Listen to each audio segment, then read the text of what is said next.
Good morning, ladies and gentlemen. We thank everyone who found their seats early for coming in early.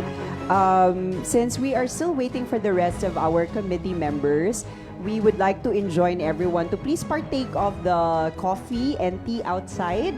We are given a few minutes to enjoy those. Thank you and see you in a few minutes.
Magiliw, pero sa silanganan, alam ng puso, sa dibdib mo'y buhay.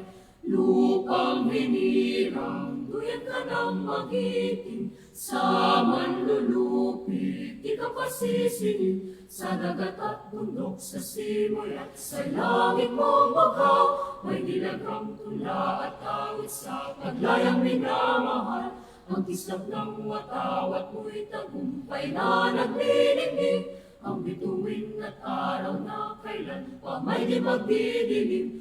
Lupa ng araw na buwan, hadit pang sinta, buhay langit sa piling mo. Ang ligaya na pa, may mga api, ang mamatay ng dahil sa'yo.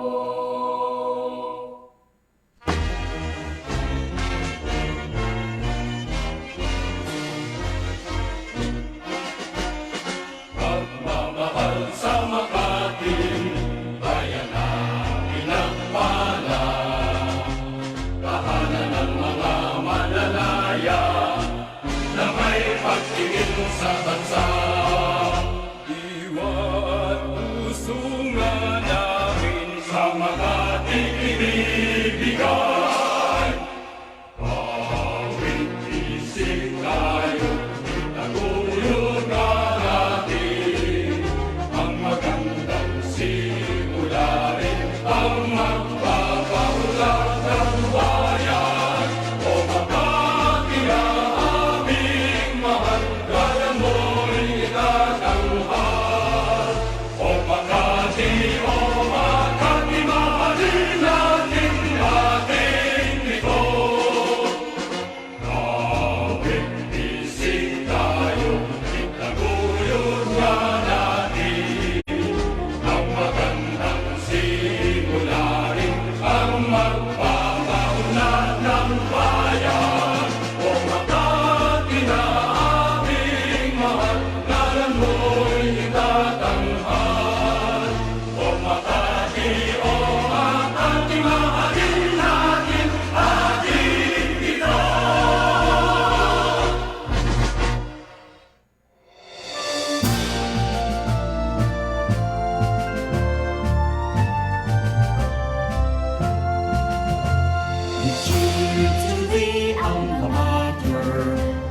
University of Makati, rejoice we're here onward marching, be it shine, storm, cloud, or rain.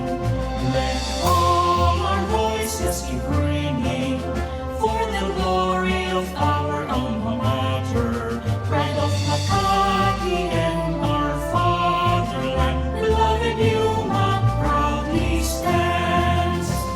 Arise, sons and daughters, fill the air with the joy of alma mater.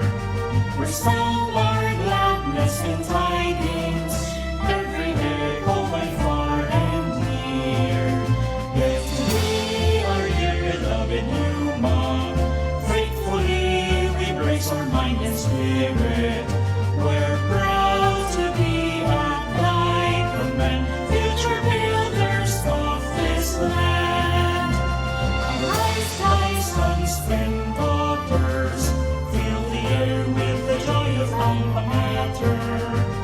resound our gladness and tidings, every echo by far and near. Yet we are here, beloved UMak. Faithfully we brace our mind and spirit. We're proud to be at thy command, future builders of this land. University of Makati, future builder of this land.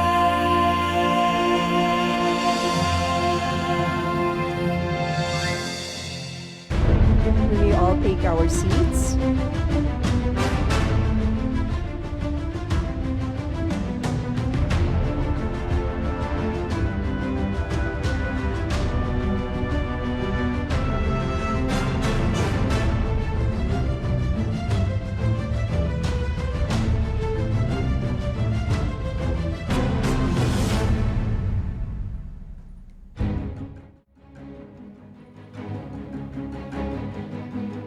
Good morning to everyone here in our forum, Good morning to everyone. and of course to our audience who are watching us through our Facebook live stream. Welcome to the public forum for the selection of the next University of Makati President.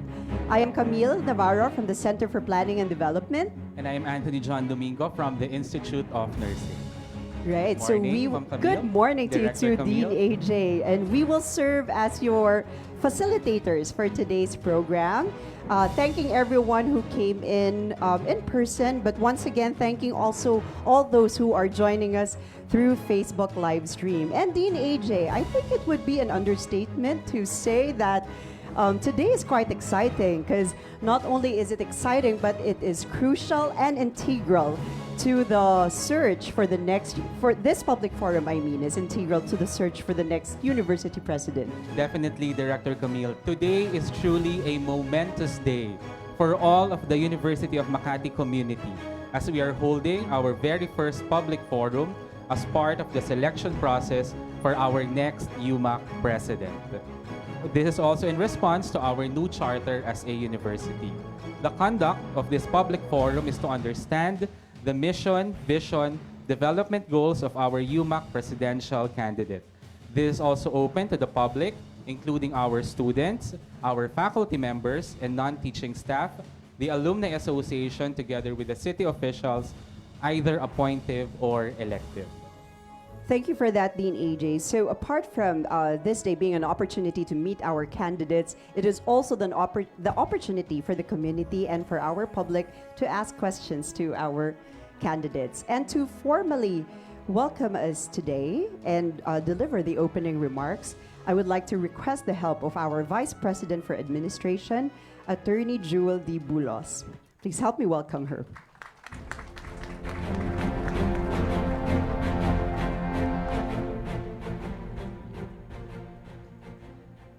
Magandang umaga po sa inyong lahat. Nakakatuwa at magkakasama po tayo ngayon. Although kaming nasa secretariat ay masyadong nininervyos because this is the first time that we are doing this. I hope we are doing it right. Thank you. Good day, ladies and gentlemen. On behalf of the University of Makati, we would like to extend our gratitude to all the people behind the success of today's public forum of the first ever search for the UMak president. To our search committee, members and secretariats headed by our ang pinakamagandang presidente ng Valenzuela, pamantasan ng Valenzuela, Dr. Nedenia Sitoralva,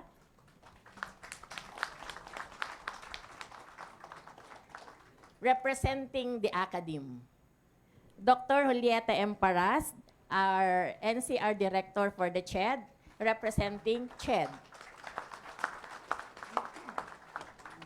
Mr. Oscar Aragon, former President of the Pharmaceutical and Healthcare Association of the Philippines and member marketing executives of the pharmaceutical healthcare industry. Good morning, sir. Representing the industry. Mr. Victor Mark Tipuyat, the President of Roto-Rooter Philippines. This has been our partner for so long a time, and they have been employing our our students sa kanilang kumpanya. Co-founder and LSK Capital LLC, sir, representing the business sector. Mr. Teddy Ocampo, our former president of the National University, representing the academe. And from the Philippine Business for Education, represented herein by Mr. Hannibal Kamua, Deputy Executive Director for Programs from PIBED. Magandang umaga po at sa ating mga city officials headed by our Mayor Marlene Abigail Esbinay. Magandang umaga po to our Congressman Luis Campos and Congressman Kid Peña and to our Vice Mayor Monique Lagdameo. Magandang umaga po sa inyo. Hindi po sila makakadalo ngayon dahil unang araw po ng aming budget hearing today.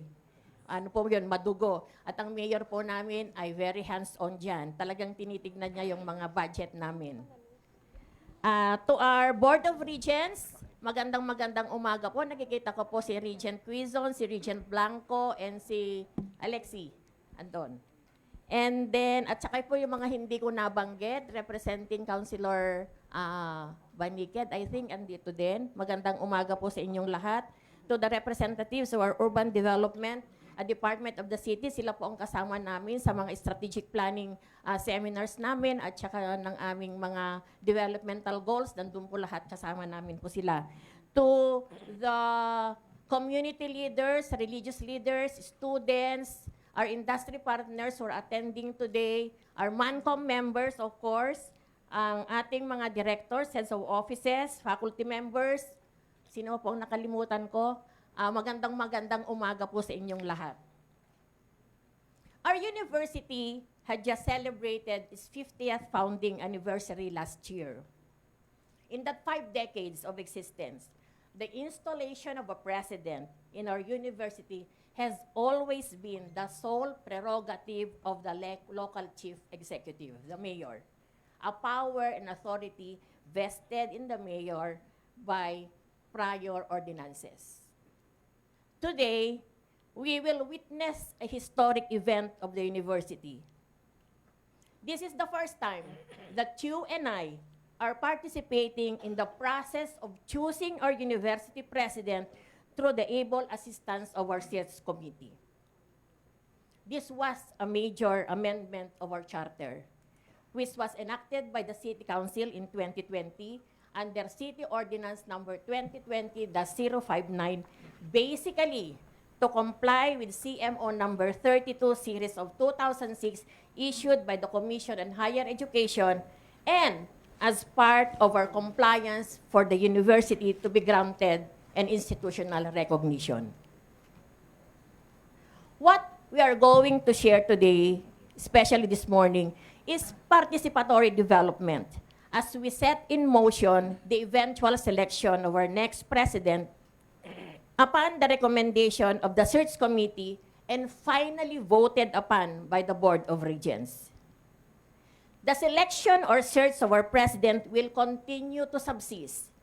We will be doing this academic exercise every 4 years, and those who meet the qualifications required by Section 2, Article 7 of City Ordinance numbers 2020-059 are encouraged to apply and be vetted upon.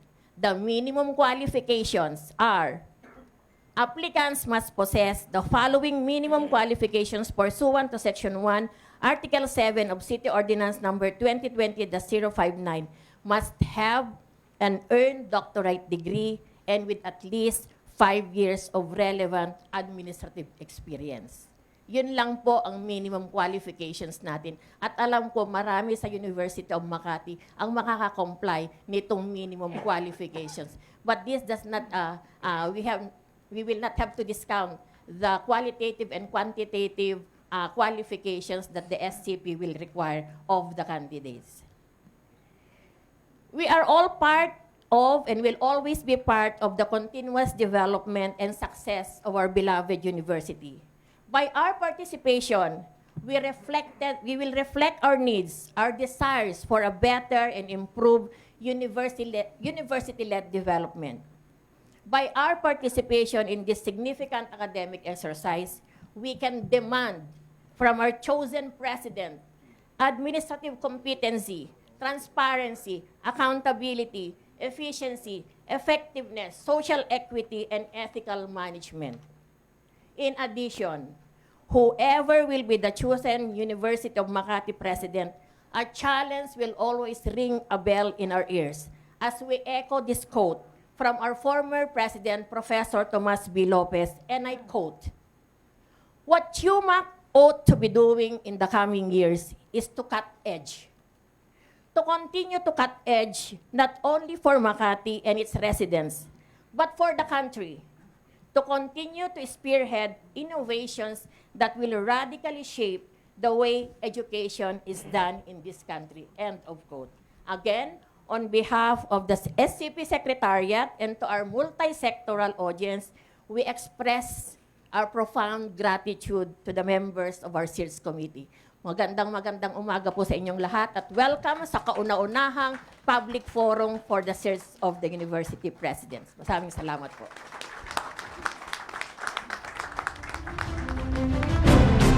Thank you so much, VP Jewel. Definitely today is a historic day for all of us. We are truly honored to present our esteemed members of the Search Committee for President or the SCP. Beginning with, she is the President of the Pamantasan ng Lungsod ng Valenzuela, representing the Academe, the Chairman of the Search Committee, Dr. Nedenia C. Toralba. The next one, he is the President of the Pamantasan ng Lungsod ng Marikina, representing the Association of Local Colleges and Universities, Dr. Erico Habihan.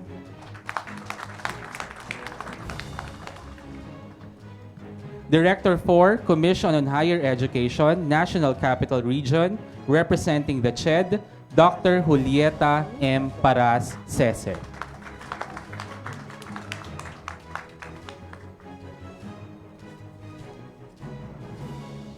We would also like to acknowledge the former president of the Pharmaceutical and Healthcare Association of the Philippines, member marketing executives of the pharmaceutical healthcare industry, representing the industry, Mr. Oscar Aragon.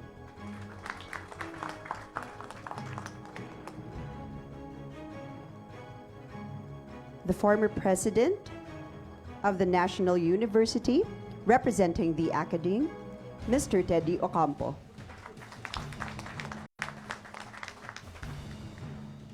President of the Roto-Rooter Philippines, co-founder LSK Capital LLC, representing the business sector, Mr. Victor Mark T. Puyat, MBA.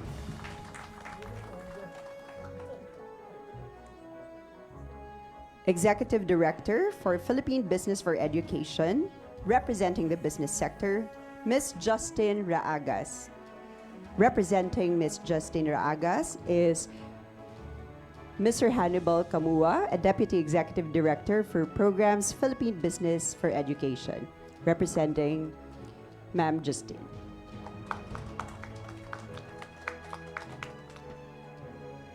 We would also want to recognize our very hardworking SCP Secretariat who ensured that all are in order. Beginning with our Supervising Mancom, Attorney Jewel D. Pulos. Serving as Chairperson of the Secretariat, Ms. Juvie B. Hermosura, and the Vice Chairperson, Ms. Marilu D. Nuevo.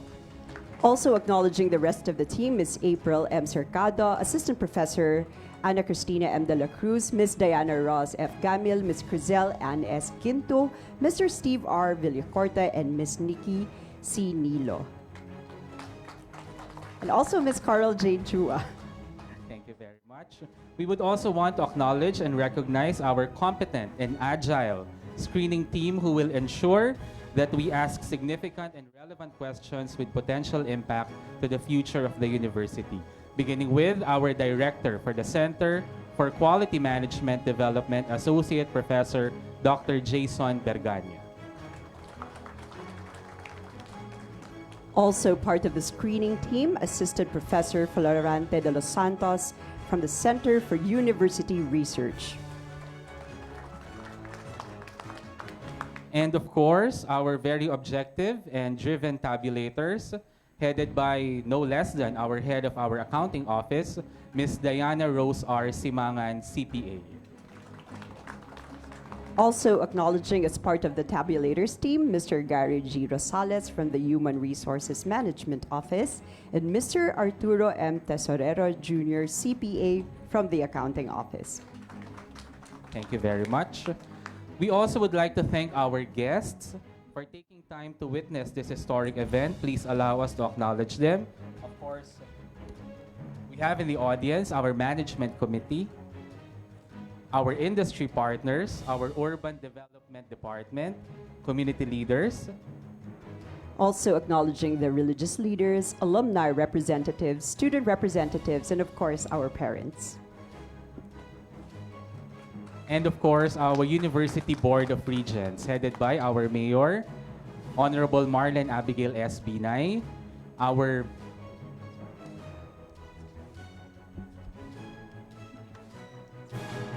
We would have to come closer. We would have to come I think closer we to will need the help of LED screen. the wall. Our member, of course, our OIC President, Professor Elixir C. Ramos.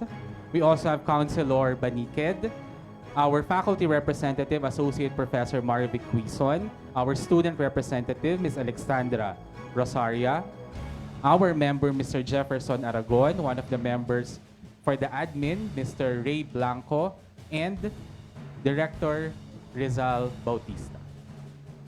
Also, acknowledging our resource persons. Sorry if I may go to this side. Apologies.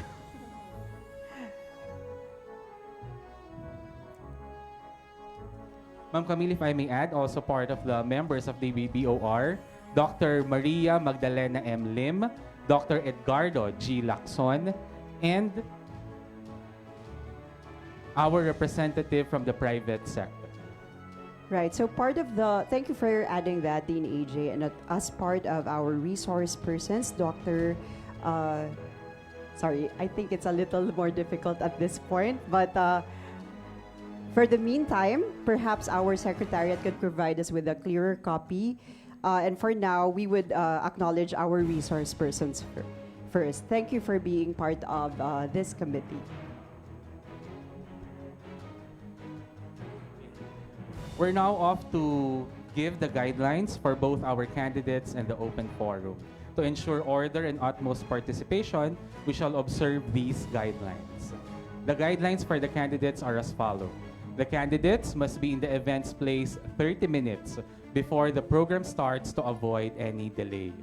There will be a holding area for the candidates, and they are not allowed to communicate with the search committee for president, members, and secretariats. The candidates shall draw lots, we would have that later, 15 minutes before the program to determine the order of the presentation. Only 15 minutes shall be allotted to each candidate to present their vision, mission, and development goals for the University of Makati, followed by a closing statement for 2 minutes.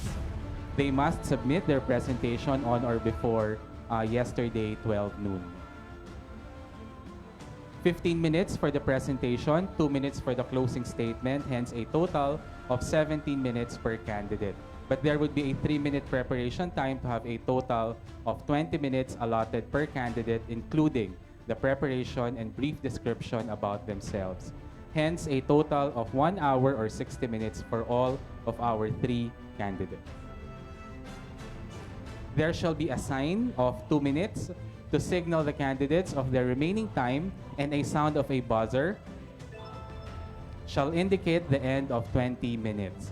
The candidate will have to leave the podium whether he finishes or not. The audience are reminded to clap only after the presentation of our 3rd candidate. Thank you, Dean AJ, for the guidelines for the candidates. Please allow me to provide everyone with the guidelines for the open forum.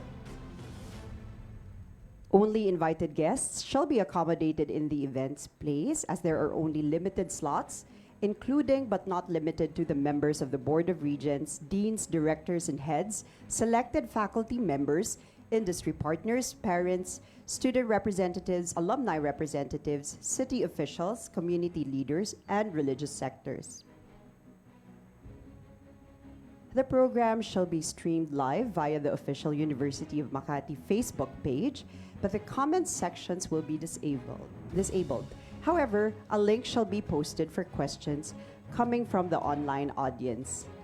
For the live audience, pieces of papers shall be distributed upon registration for your questions. So you must have them now, and I believe you can start writing those. Ushers shall be designated to collect the questions from the live audience after each presentation of the candidates. Questions shall be screened based on the relevance, substance, and potential impact to the future of the university. The candidates are expected to respond clearly and concisely to every question within a minute. The buzzer will sound after the time. The audience are reminded to only clap after the open forum. Thank you, Director Camille. Before we proceed to our most awaited part of this public forum, the presentation of our three candidates, we would be witnessing, for purposes of transparency, the drawing of lots of our three candidates. So requesting the presence of our HRMO head to please join us on stage.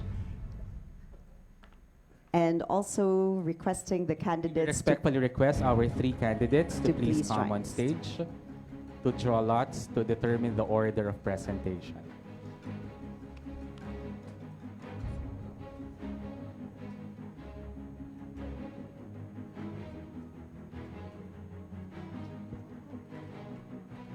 Okay. So Dr. Elexur C. Ramos would go first. Dr. Ederson D.T. Tapia would go second. And finally, we would have Dr. Reynald Campo.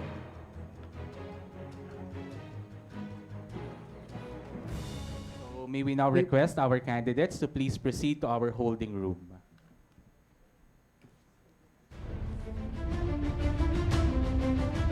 Thank you, candidates. So proceeding now to the presentation of We will now be proceeding, Ma'am Camille, Director Camille, to the most awaited and most correct to significant the meat part. of the matter. The meat of the matter. The actual presentation Actual proper. Presentation proper. So the first candidate. The first candidate, our officer in charge president, as well as the vice president for academic affairs of the University of Makati, Professor Elixir C. Ramos, PhD, SESE. Once again, reminding the audience that the applause may only be done after the presentation.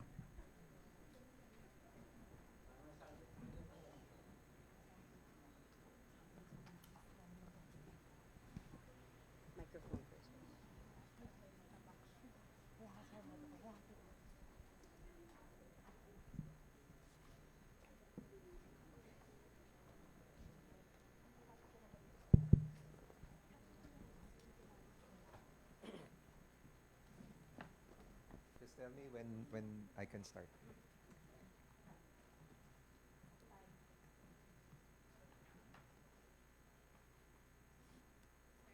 Okay. Magandang umaga po sa inyong lahat, lalo na po sa members ng ating search committee, sa minamahal kong mga kapwa nagtatrabaho sa University of Makati at saka sa mga estudyante at iba't ibang mga stakeholders. Magandang umaga po. Gaya po na nabanggit ng ating VP for Administration, this is a very historic day for the University of Makati because for the first time in the 50-year history of the University of Makati, we are undergoing this process. I have mixed feelings, excitement, kinakabahan, but at the same time, I'm really happy for the university because this is a sign of the university's maturity as an institution. So, let me begin my presentation by quoting Professor Lopez. When he first started here at the University of Makati, Professor Lopez was a long-time president of the university. He has been our president for 19 years. And when he came here, the university had a branding problem. Walang gustong mag-aral sa UMak. Ang biruan nga nun, Pag tinanong, saan ka nag-aaral? DLSU. What does DLSU mean? Diyan lang sa UMak. Because the programs that we were offering then were the same programs that more established colleges and universities were also offering. And being a very young university at that time, it was very difficult to compete with the programs that more established colleges and universities were offering. So, Professor Lopez, one of the things that he did was he changed the mindset of people working here in the university and the different stakeholders. And let me quote when he said, "We must never forget who we are, whom we are for, and what we have to do for those whom we are." What is the basis of this statement? Makati is the richest city here in the Philippines. It is the home to a lot of corporate offices and businesses. So hindi nagkukulang ng oportunidad para sa trabaho, para sa mga tiga Makati. Ngunit, bakit parating end of the line na pupunta yung mga graduates natin?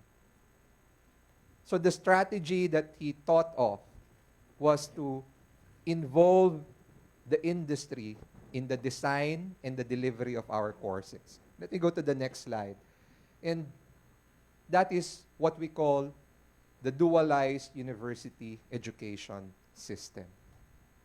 It was a very difficult sell very early on, and of course, my apologies to Ched, because ang parating sinasabi nun ni Prof. Tommy, even among the different stakeholders here at the university, sasabihin, "Sir, hindi pwede yan kasi hindi yan sumusunod dun sa CMO ng CHED. Hindi pwede tayo magbukas ng ganitong kurso kasi walang ganyang program standards na nakasaad sa CHED." But at the end of the day, ang sinasabi ni Prof. Tommy at that time, you know, we're a not-for-profit institution. The metric is very simple. For us, education means jobs. And when you say that education means jobs, that means we cannot take away the employer in the equation, in the delivery of courses here in the University of Makati. I was the first champion of juice. I was the first champion of juice because that program started in a college, yung Center for Performing and Digital Arts, which is now the College of Arts and Letters. And that was the first program where we invited actually industry practitioners to be part of the pool of faculty at the University of Makati. I've been around different colleges in the university. I've been the Dean of the College of Business, the College of Allied Health, the College of Graduate Studies, the College of Computer Science, the College of Business and Financial Sciences. And I'm proud to say that in my stint in all of these colleges, we have grown our partnership and we have now delivered and are currently offering unique programs here in the university that has ensured employability of our graduates. In fact, nakakatuwa po because when we held our mid-year graduation here at the University of Makati, when the graduates of the pandemic batch, 2020, were coming up on stage, because we did not have an in-person graduation at that time, we at the members of the management were asking every graduate who was coming up on stage, asking them if they're employed. 100% of them said yes. That is what the strategy of JUICE has actually given to the university. It has placed the university into the map. Now we are preferred supplier of talent.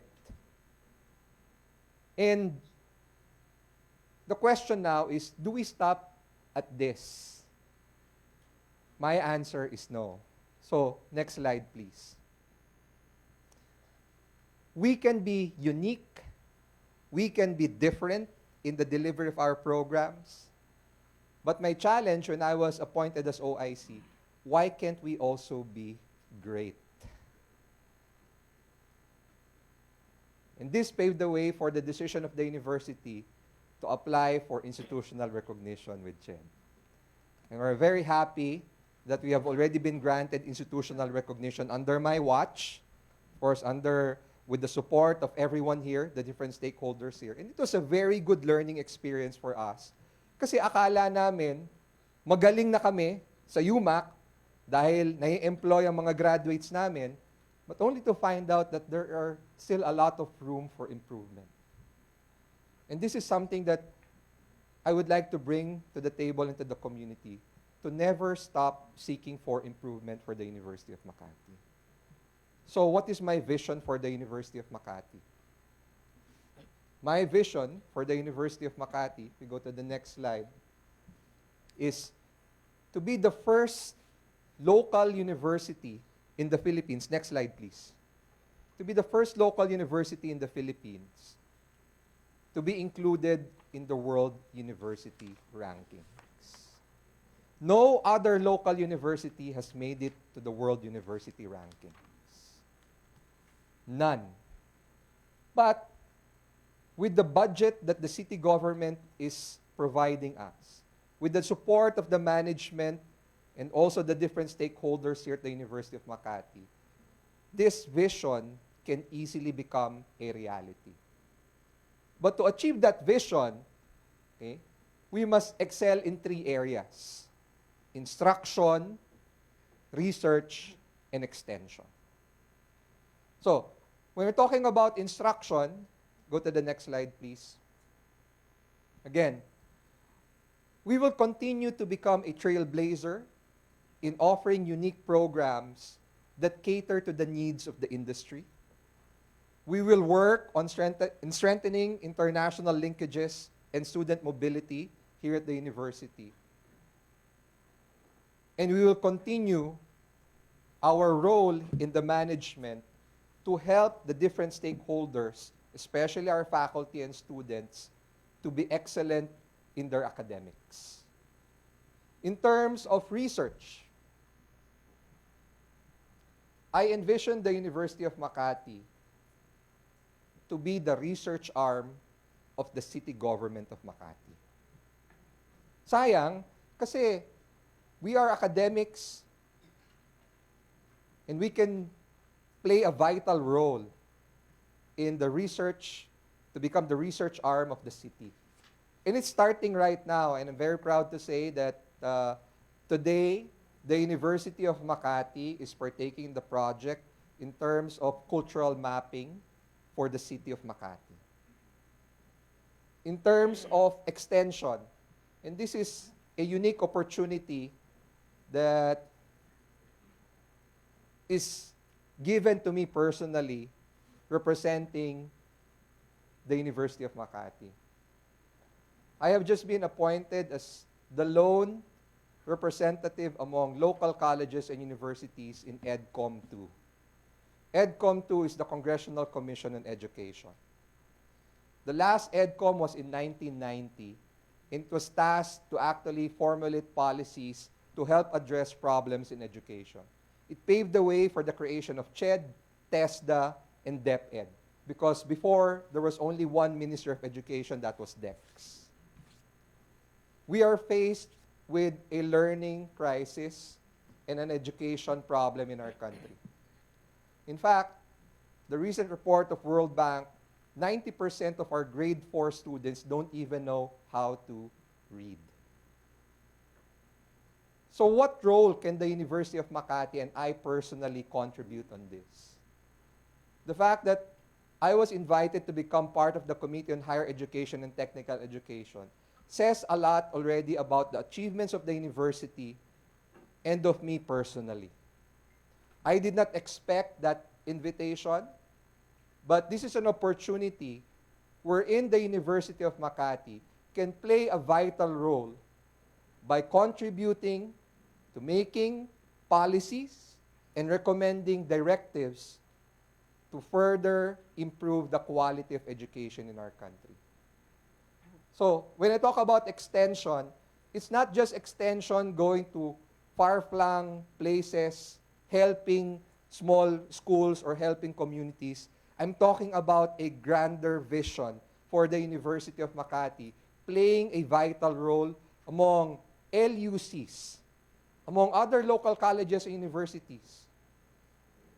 In one forum I attended, there is an LUC whose budget is only 10 million pesos, but delivering quality education in their small province in Mindanao.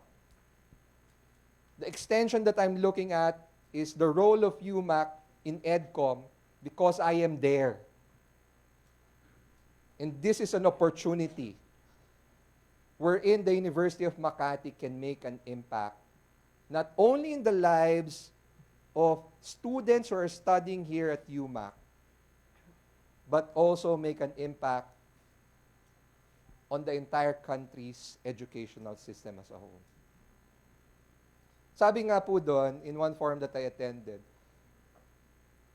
in PIBED, they were saying, despite all these problems in education, why is it that the perception of most Filipinos, they are still satisfied with the quality of education in the Philippines? The simple answer was because they don't know what quality education means. Para sa kanila, basta pumasok ka, may classroom, may libro, may guro, that is already quality education. And that is not how quality education is defined here at the University of Makati. Ano pong ibig kong sabihin dito? And this will be my final statement and closing statement for all. Ang challenge ko is, ano ang taya mo? Ano ang taya? Ako po, napakasimple lang ng taya ko. My wife studied here. 2 of my children studied here.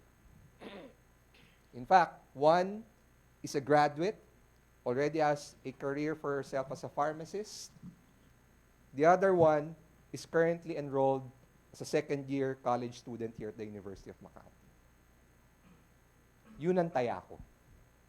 Not because I cannot afford, or my family cannot afford our children to send them to exclusive schools, private schools, high-paying schools. Not because our students are not academically competent. My eldest, who graduated here, graduated from a science high school. But because naniniwala ako sa University of Makati. At hindi ko papabayaan mawala yan tiwala na yan. As long as I am the president of the University of Makati or given any role here in the university. Bakit? Kasi ang taya ko ay ang kinabukasan ng sarili kong mga anak. And that is how I view every student here in the university. As my own children. And as a parent, you would always look for the future of your children. For the betterment of the future of our children. I'm really very fortunate because I have a group of people, a team here at the University of Makati, who know their role, who know their tasks, and I believe share the same passion that I have for the University of Makati. So if given the chance to continue as the permanent president of the University of Makati, you can be assured na ang taya ko ay talagang para sa kinabukasan ng bawat mag-aral dito sa University of Makati. Again, thank you very much to the members of the search committee and thank you very much for listening to my presentation. Mabuhay po ang UMak at magandang umaga po sa ating lahat. Reminding the audience that we may only clap after all the candidates have presented. But thank you, thank you. Thank you also, Dr. Alexor C. Ramos, for your presentation. Right, I'm sure that you wish to, but may we follow the guidelines as respect to the conduct of the forum. We had challenges earlier, but please allow us to properly thank or properly recognize our resource persons for the Board of Regents. So if I may, Dr. Julieta M. Paras, Sese, Dr. Rene M. Colocar, Dr. Alexor C. Ramos, Sese, Engineer Luke Ivan B. Moro, DBA, Dr. Ederson D.T. Tapia, and Professor Virgilio B. Tabu, MA.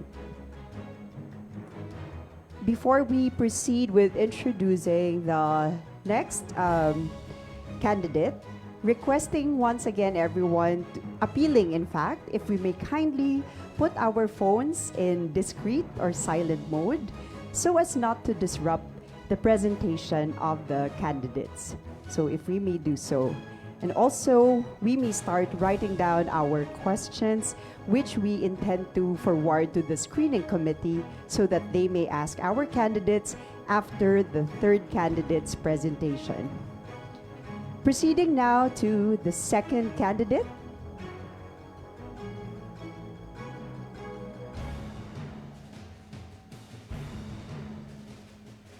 He's currently the Vice President for Planning and Research here in the University of Makati, Professor Ederson D.T. Tapiat, PhD, DPA.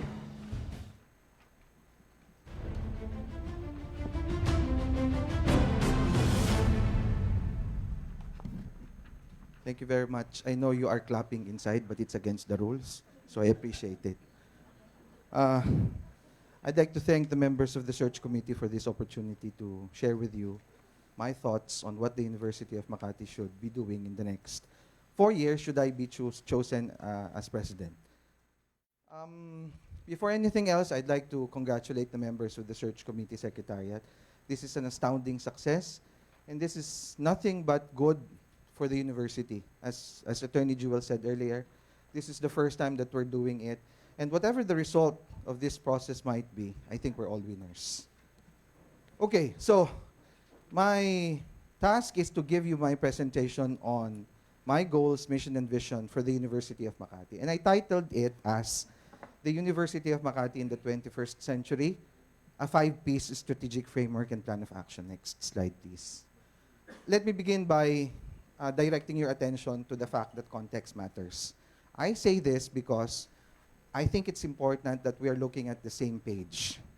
We know that there are particular issues that we are confronting, that we are facing, and I'd like to go over some of them before proceeding to the meat of my presentation.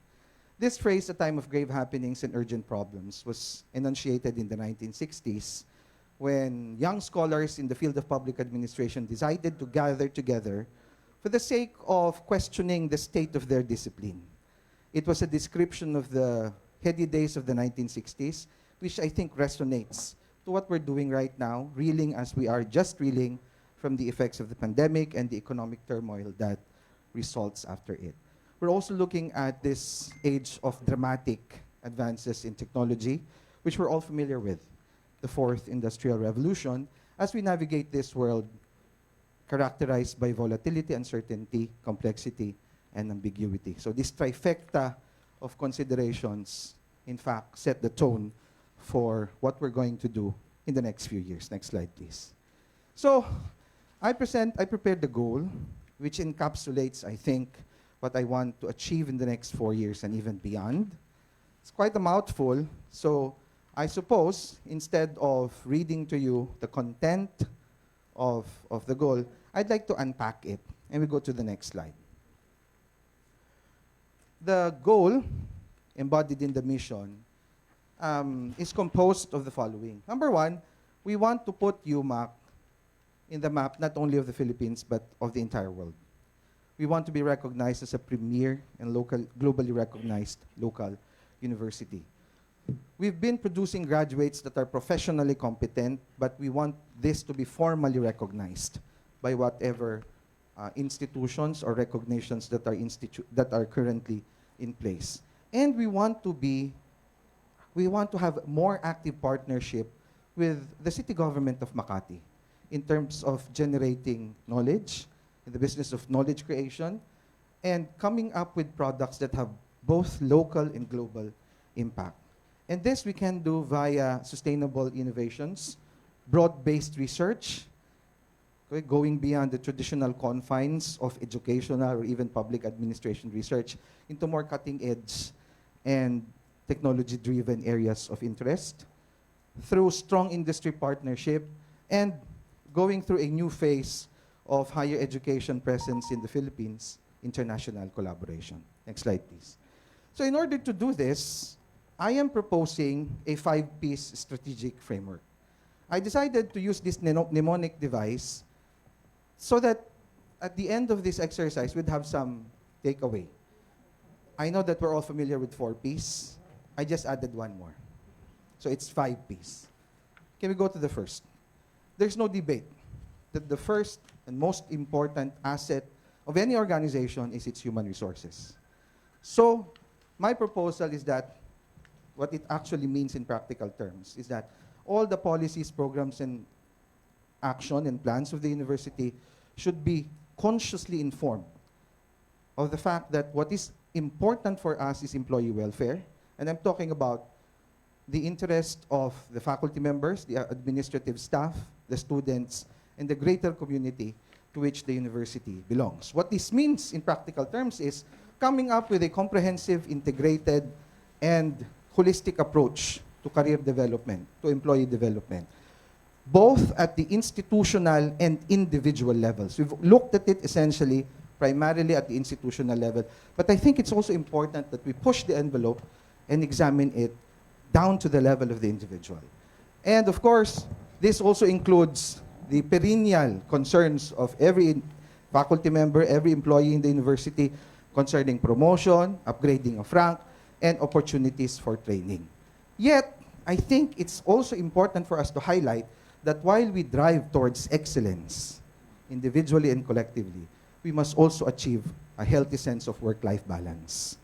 And we do this by intra-university community involvement and the development of what the Japanese calls ba, or shared space.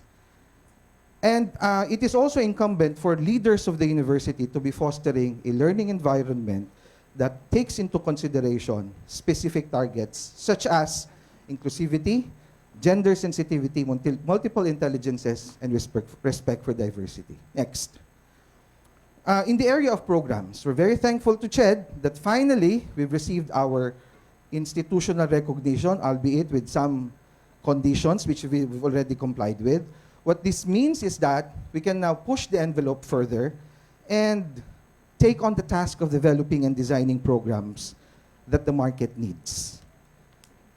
Okay? We have to engage with emerging technologies, and I wouldn't even say that they're emerging because they're already in the midst of what we're doing. We have to talk about AI, we have to talk about the cyber economy, we have to talk about nanotechnology.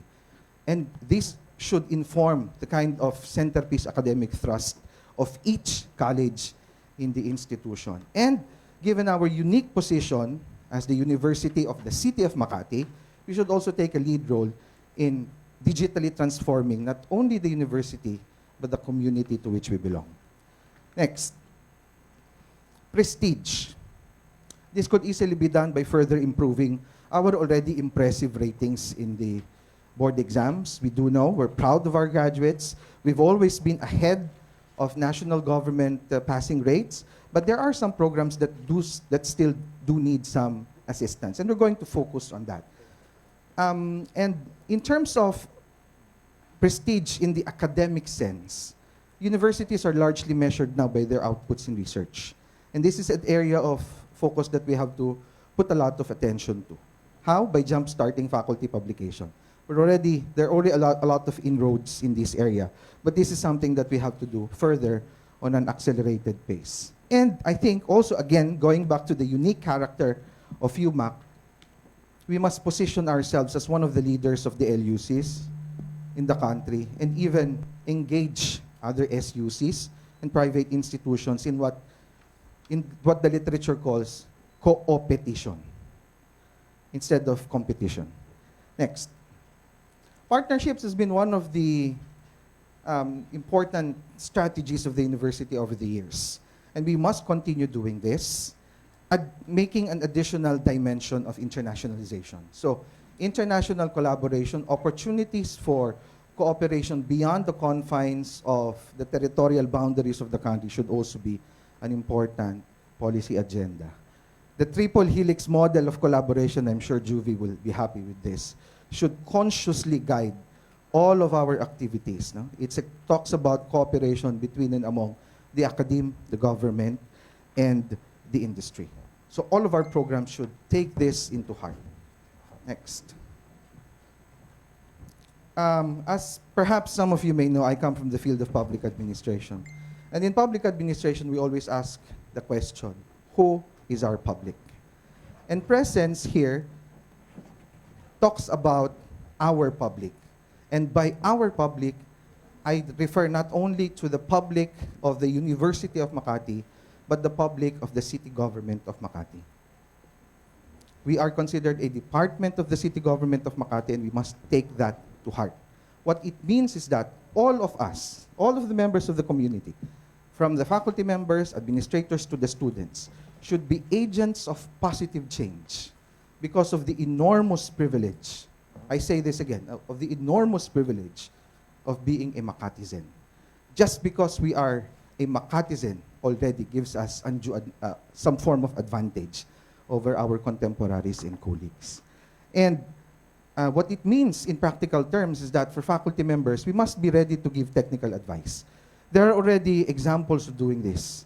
I'm so proud of the Department of Social Sciences of the College of Arts and Letters engaged in a cultural mapping of the city government of Makati. That's just one example of many that we can focus on. And I also would like UMak to position itself not only as the research arm of the city, but also its think tank. And this is especially important because the leadership of the city thrives on a kind of governance model that relies heavily on data and not gut feel alone. Okay? Next. So just as some sort of a recap, this is the 4Ps plus 1 framework that I'm proposing, composed of people, programs, partnerships, prestige, and presence. Next slide. I say that, of course, the details would have to be supplied in the future and would have to be done by a bigger group, not only one that is done by a candidate for the presidency of the university. But I think there are certain guiding principles that must govern or inform, that must resonate in whatever strategy that we intend to do. And that is, for example, the idea that we have at our disposal the ability to look at different scenarios of the future. And it is reckless for us not to look at these futures and perhaps even make a stake into not only predicting the future, but perhaps shaping it. We must be agents of creative destruction. I've always been a fan of an evolutionary approach to education in the tradition of Joseph Schumpeter. We look at destroying existing frameworks, those that are not relevant anymore, for the purpose of ushering new ones, because it is only in doing so that we're going to be able to successfully create radical innovation. From perfect to imperfect, that's not a typographical error. Economists would tell us that the market operates in a perfect environment. Talking about competition between and among commodity products, sugar, salt, etc. The real competition that we want to aspire for is one where we have a different value proposition than the rest of the world. In UMak parlance, we call this the purple cow narrative. But in economic terms, we must achieve dynamic, imperfect competition. And I'm sure we're all familiar with paradigm shifts in the tradition of Thomas Kuhn, and we've been able to navigate through this myriad of different paradigm shifts over the years. But I think it's essential for us to confront the issue of mindsets. And that is something that we have control over. Because all of the things that we talk about this morning would become utterly useless if we don't change our mindset. And so, in ending, next slide please, let me share with you a quotation which I think finds astounding resonance to this activity that we do today. As I said earlier, doesn't matter who really comes out on top of this process, the fact that we're doing it is already a success for the university, which we all love. And this is a quotation from Dame Shirley Pierce, and I quote, "The university is not a finished product, but a dynamic institution, constantly changing and adapting to new circumstances. Its role is not to preserve the past, but to shape the future by providing the knowledge, skills, and values that will enable individuals and societies to thrive in an increasingly complex and interconnected world. Thank you very much, and good morning.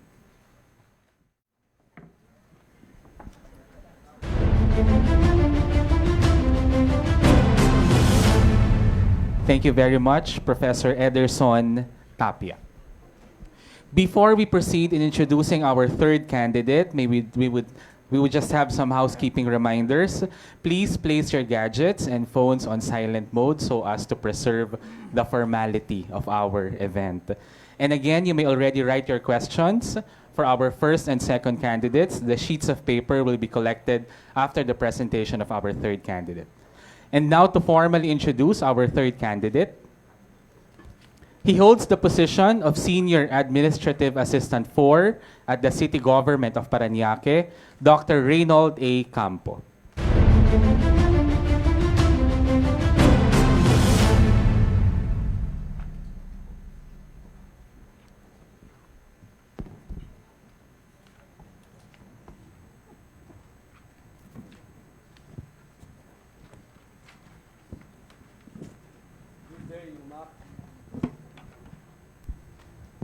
To the respected members of the board, to the search committee, to the students, faculty, employees, and stakeholders, isang mapagpalang araw po sa inyong lahat. I am here in front of you because I intend to serve and to be part of your lives.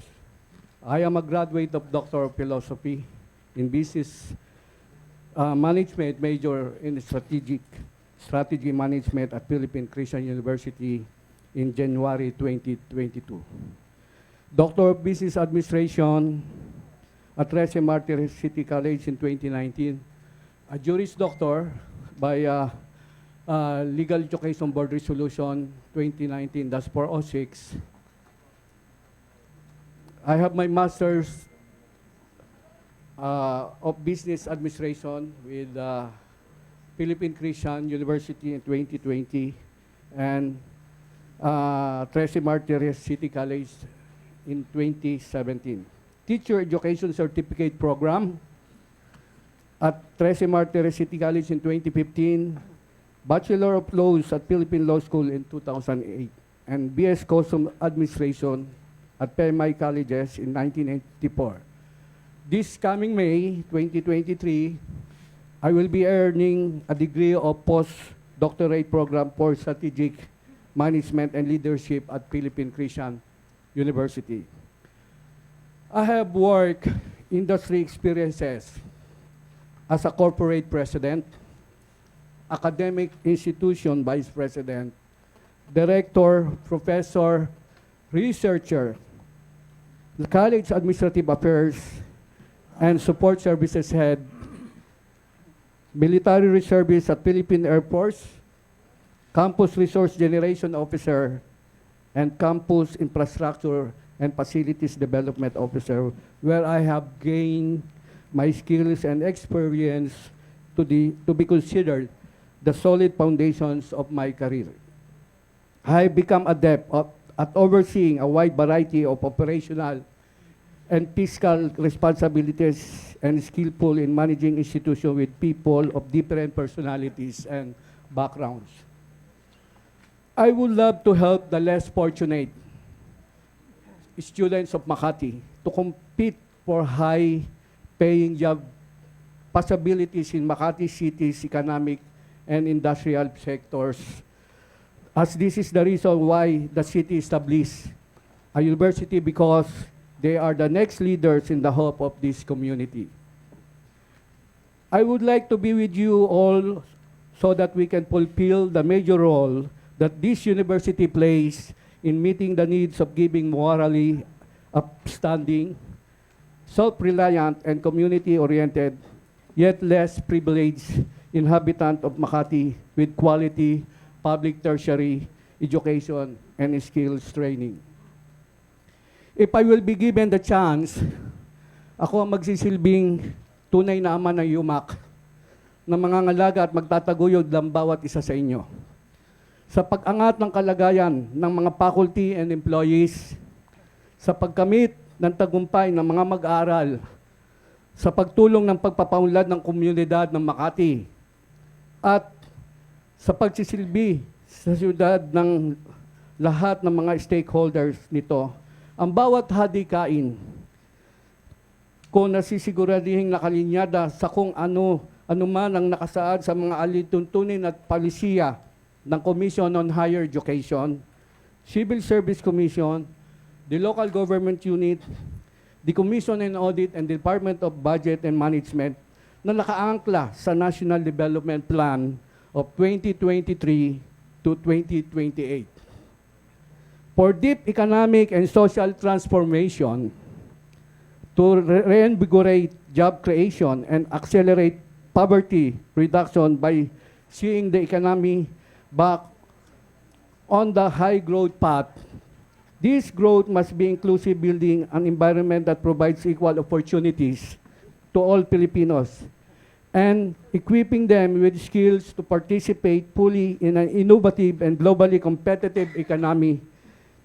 At sa ambisyon natin by 2040 na magkaroon ng matatag, maginhawa at panatag na buhay ang bawat isa. That by 2040, Filipinos enjoy a strongly rooted, comfortable, and secure life. In 2040, we will all enjoy a stable and comfortable lifestyle, secure in the knowledge that we have enough for our daily needs and unexpected expenses, that we can plan and prepare for our own and our children's future. Our family lives together in a place of our own, and we have the freedom to go where we desire, protected and enabled by a clean, efficient, and fair government. In my humble intention to serve, I, Dr. Reynold Campo, applicant for president position of the University of Makati, would like to present to you my vision, mission, goals, and objectives, which are not intended to replace the existing BGMO of UMak, but to let you know of my leadership directions. Vision, UMak of the future, accelerating international progress in instruction, research, extension, production, and commercialization with the involvement of students, faculty, employees, alumni, and communities. Mission, provide broad and balanced academic programs that are mutually reinforcing and maintain a high level of excellence and standards in the production of a highly trained professional in our future. Goals, increase cultural understanding by providing opportunities to study languages, cultures, the arts, and implication of social, political, economic, and technological change, as well as by encouraging national and international learning. Objectives, enforce academic leadership, focusing on instruction, research, extension, production, and commercialization. Cultivate leadership in students, faculty, and employees to serve communities in higher level of excellence. Place the university in international academic roster of excellence by achieving in its mission, vision, objectives, and philosophy. Philosophy, increasing our leadership in science, engineering, social science, education, health science, business, and sports. Empowering students to pursue academic and professional passion in a diverse, welcoming, and inclusive university. Linking education, humanities, sports, social sciences, science, engineering, health science, supporting a dynamic faculty committed to teaching, mentoring, research, clinical care, and the arts, enriching communities through creative programs with global contribution. Lastly, embracing responsible leadership by fair and excellent discernment at all times. Next. Under administration, responsive leadership and governance to convey quality and commendable services. Develop strategic and development plans to sustain premium organizational alignment and continuous transformation. Strengthen program monitoring, documentation, evaluation system, review and improve university code and other operating manuals relating to the high academic realization. And the last one is the benchmark governance of other universities in Asia to obtain advanced ideas and approach to academic scheme. I jump into because of the time. So, number 2, under administration, lead with fairness and enhance the range and quality of individual and group participation in the basic function of society. Strengthen social norms, standards, beliefs, morals, values, sacrifice, cooperation, sympathy, and culture in a primary group. Participate with primary groups provides a sense of belongingness to individuals. And the last one is establish and increase the efficiency of individuals by creating a favorable atmosphere of work and teaches many good qualities. And under administration pa rin po, number 3, train the nation's manpower in the skills required for national development. 4, develop the profession that will provide leadership for the nation in advancement of knowledge for improving the quality of human life. 5, respond effectively to the changing needs and condition of the nation through a system of educational planning and evaluation. And number 6, lead with equality, fairness, and excellent discernment. Under instruction, deliver quality and relevant instruction towards academic excellence. Continuously provide opportunities for faculty, staff, and students development for both degree and non-degree programs. Rationalize course offering to cater the demand of industries and labor markets locally and abroad. And the last one is streamline and situate curricular offerings with the socio-ecological landscape and educational demands in the campuses. That are those under destruction. Catalyze impact, number 8. Catalyze impact for social development, economic growth, and safe environment. Develop models to scale up and out technology system and products in the community. Develop technologically based marketing system to support community-based product development initiative. And develop a community university model program. Develop and implement student career development and alumni relation office. Next. And number 9 is acquire the essential educational foundation towards the development of productive and versatile citizen. To achieve and strengthen national unity and consciousness and preserve, develop, and promote desirable cultural, moral, and spiritual values in the changing world. Provide a broad general education that will assist each individual in society to attain his or her potential as a human being and enhance the range and quality of the individual and the group.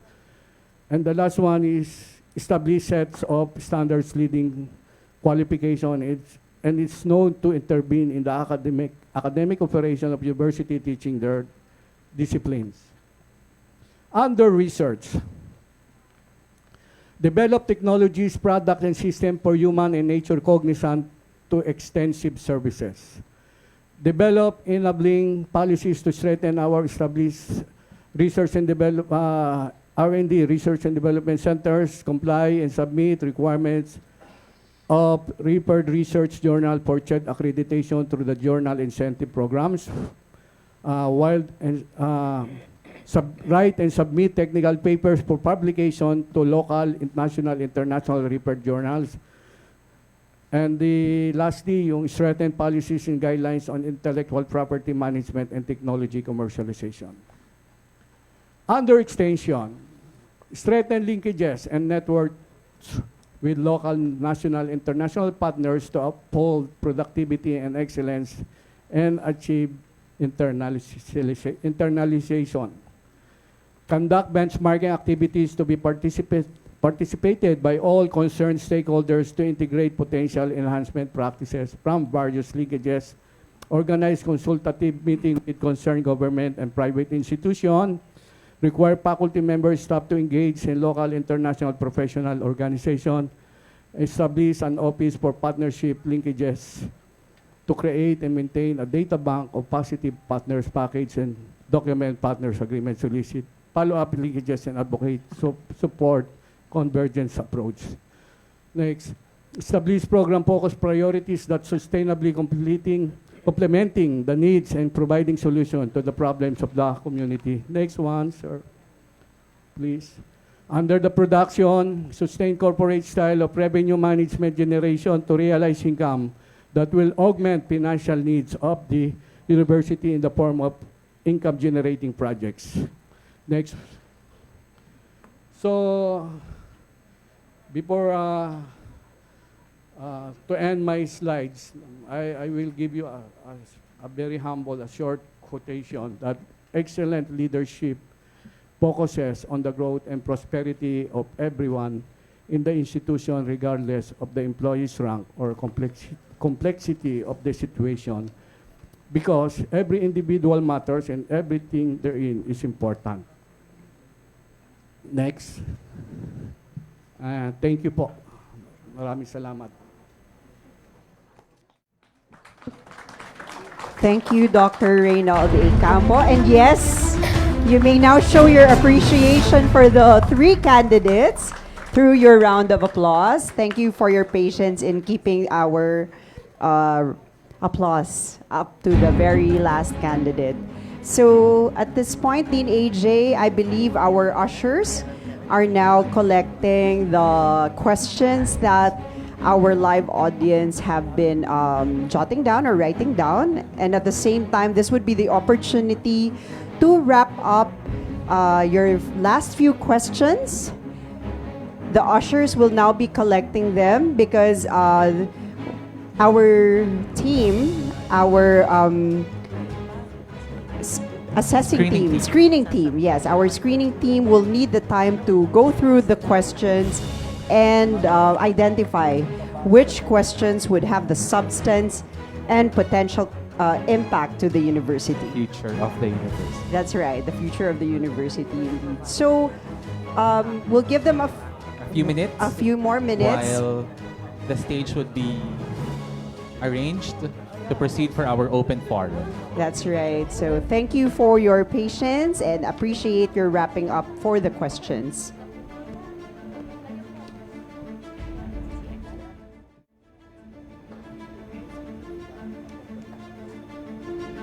So 2 minutes to wrap up our questions, and we will proceed directly to the open forum. So please stay in your seats, of course, unless you need to use the restroom. But 2 minutes, I think everyone's excited to do the open forum. So 3 of our candidates will be answering your questions from the live audience, and of course, our Facebook live streaming audience.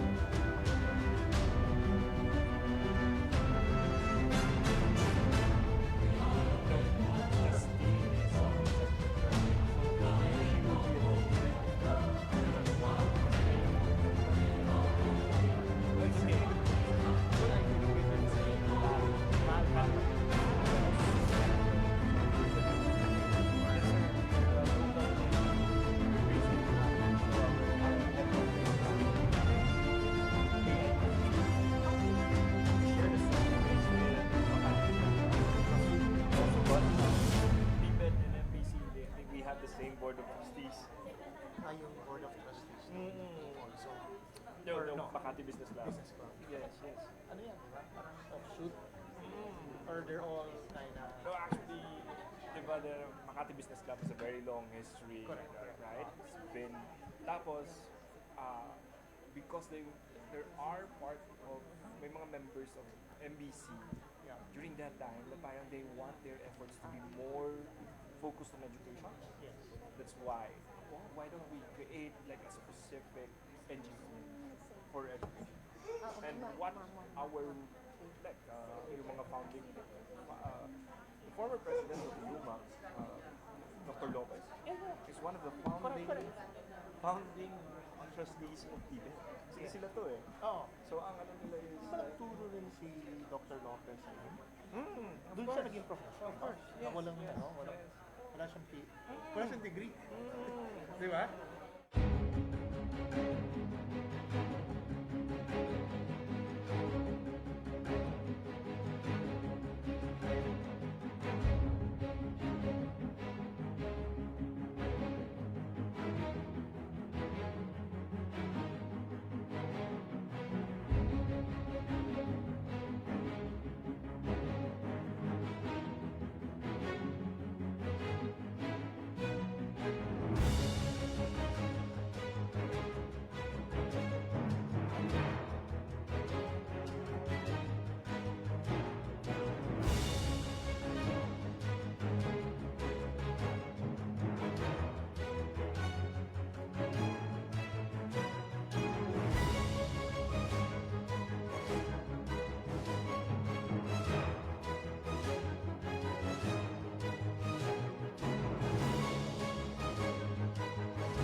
Secretariat. Pray tell, pray tell.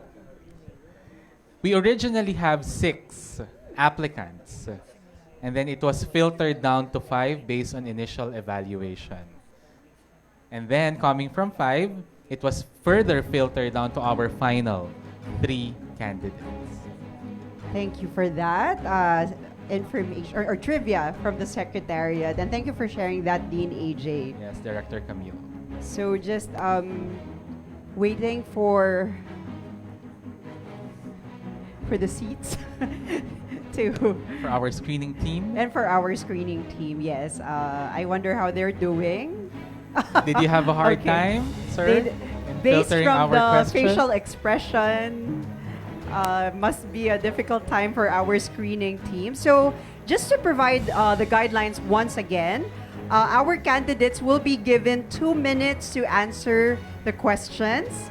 After 2 minutes, the bell will ring. We will have Sir JR ring the bell for us, and that will signal the end of how the candidates would be able to answer the questions.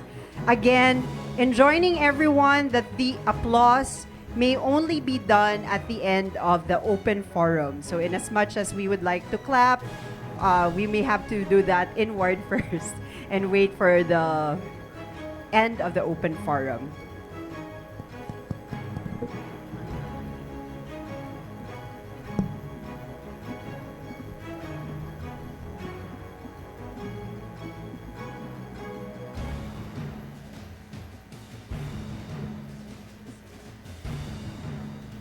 So do we officially begin? All right. So officially opening the open forum and calling Professor De Los Santos to please ask the first question. All right, good morning, everyone. Good morning, honorable candidates. All right, I am tasked to ask questions to honorable candidate number 1, Dr. X. Ramos. The question is coming from the academic community. We have a good number of associate professors and professors in the university. How do you ensure that they become initiators of positive impact in improving our ranking among the Philippine universities and perhaps even globally? Thank you very much, Sir Rante. I think it all begins with leadership. I believe in the capabilities of our deans, our program chairs, and college secretaries. And we have to live by example. As an academic tasked currently as the OIC president of the university, I've always challenged all of our deans, never stop teaching. Kahit po ako, I still teach. Because that in a way is a measure if you are still relevant inside the classroom. Never stop working and improving yourselves, especially on the areas of research. And never stop doing extension work. It's really a mix of providing the carrots and the sticks to our faculty. Okay. Among local colleges and universities, we're proud of the support that comes from the city government. Dahil po sa pag-ikot ko, iilan lamang po ang mga LUCs na may sariling plantilla. And I'm proud to say that among LUCs all over the country, we give the highest hourly rate. Plus, we also ask our faculty not really to report for 40 hours a week, unlike other educational institutions. But at the same time, given all of this, I should call blessings to our faculty, the management should also not be keen in challenging them to continuously improve themselves. So, isa po dun sa mga ginawa natin na sagot dyan sa tanong na yan is the management actually worked on our new faculty merit system that actually gives incentives to faculty members who would really excel in the areas of research, extension, and instruction. And this is innovative because I think we are one of only few local colleges and universities that has an approved faculty merit system by the Civil Service Commission nonetheless. Okay? So, sinasabi ko po, simple lang yung sagot. We live by example. Kapag hindi nila nakikita yung kanilang administrators na hindi naman tumutugon sa challenge para maging isang magaling na guro, Apologies, Dr. Ramos. We would have to Salamat. cut you from there. Thank you very much po. Thank you, sir. I ask question again to candidate number 1. All right. So the question is from the admin. This is also addressed to you, Sir X. Being in the university for more than 15 years, what is your stand about assigning a position according to management prerogative? Why can't we create clear and transparent mechanism that everyone can have the privilege to apply for to a particular positions or position based on merits and qualifications? Thank you, sir. thank you very much for the question. Alam niyo po, ako and probably most of the members here probably don't know that I started from the ranks. I first entered as an admin staff under the Office of the President, became an academic, was a faculty at the College of Business before I was given an opportunity to become a dean and the university secretary and VP for Academic Affairs, and now the OIC President. So in my 22 years of journey here at the University of Makati, we've learned to see and recognize talent among our employees. In fact, sabi ko nga po kanina, that is one of the reasons why our work in the MANCOM is very much light and easy, because we have learned to identify. Again, our apologies, Dr. Ramos. The minute is up po. Thank you. Okay. So I think we have 1 more minute for Professor Ramos Okay. to continue his answer. Okay. Thank you, sir. So, tama po yung sinabi, no?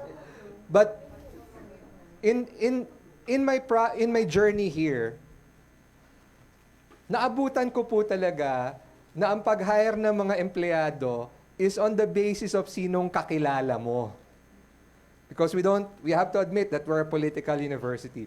But gone are those days. Kaya nga po, kami po sa management, find a very difficult time filling up positions in the university, especially for the admin, because admittedly, we had a very weak bench at that time. But today, because of the improvements, we hire now based on merit. Hindi na po tayo nag-hire ngayon ng salary grade 4 na entry level para lang makapasok sa university. And we're giving opportunity for people that we see here in the university to shine. Just like our director here who's a casual employee, but given opportunity to lead an office. Thank you. Thank you, Dr. Ramos. We now have Dr. Bergania to give the question for our next candidate. So I am assigned to ask questions to candidate number 2. So this question came from a student. Is there a particular personal issue that motivated you to serve as the school president? Thank you, Doc J. Of course, it's always the dream of any academic to assume a leadership position. To be perfectly honest with you, when I entered the university in 1999, my goal, my dream was really just to reach full professor. That was it. And I got that dream in 2019 when I was promoted to full professor in the university. But along the way, I've held other administrative positions as well. And it's really a challenge to sort of expand the coverage of what you've been doing. I'm in my comfort zone. I'm in my element in the college where I lead. But I guess the challenges of the times require us to go beyond our comfort zone and perhaps do something that would have a more major impact to the greater community to which we belong. So I don't know if you can consider it a personal motivation, but my participation in the search process, to be perfectly honest with all of you, is really driven by my love for this university, which I've been a part of for the last 24 years. Edad pa lang ng mga ibang estudyante natin yan. I'm not talking about Dr. Browner, of course. But my point is that beyond any personal ambition, it's really for the love of the university that I'm throwing my name in the ring for the race to be president of the university. Thank you, Professor Tapia. Okay, so let's proceed to the second question. So I think this came from the academic community. What other thoughts can you share in implementing the thrust or concept of internationalization on top of how the Commission on Higher Education is working out among or institutions of higher learning? Okay, I think that's an excellent question. There are many ways to look at it. There are many ways to approach it. But my training as a student of public administration and international relations would come in handy here. I think we have to go beyond state-level relationship in order to foster internationalization. I think there's also opportunities where colleges and universities and even other institutions beyond the state level could still foster some form of relationship for the purpose of internationalization. So we don't need to go through the whole rigmarole of the administrative hierarchy just for the sake of fostering some form of agreement. And I think it's going to help us extensively if we're able to tap into the benefits of a multi-level governance framework in establishing relationships with, for example, our counterpart community colleges in other parts of the world. And we've been gaining some inroads in this respect. Now we also, of course, still in close cooperation with the regulatory agency, but that should not stop us from exploring other avenues for cooperation beyond, in diplomacy we call it track 1 and track 2. Beyond track 1 form of diplomacy, we must also establish some form of informal relationships. I've always believed that relationships are important, and I've been privileged to have interacted with some of the best scholars in the world, and this is a network that we can tap on in order to help our jumpstart and propel our targets towards internationalization. Again, thank you, Professor Tapia. We will now have, thank you, Dr. Bergania. We will now have again Director De Los Santos to give the questions for our third candidate. Hello, sir, Dr. Campo. This question is from the admin. What best competencies do you have to meet and address the essential elements of a higher education institution, namely instruction, extension, and research, which, of course, in your opinion, will make you the best choice? Can you repeat again, sir? What best competencies do you have to meet and address the essential elements of a higher education institution, namely extension, instruction, and research, which of course will make you, in your opinion, the best candidate, the best choice?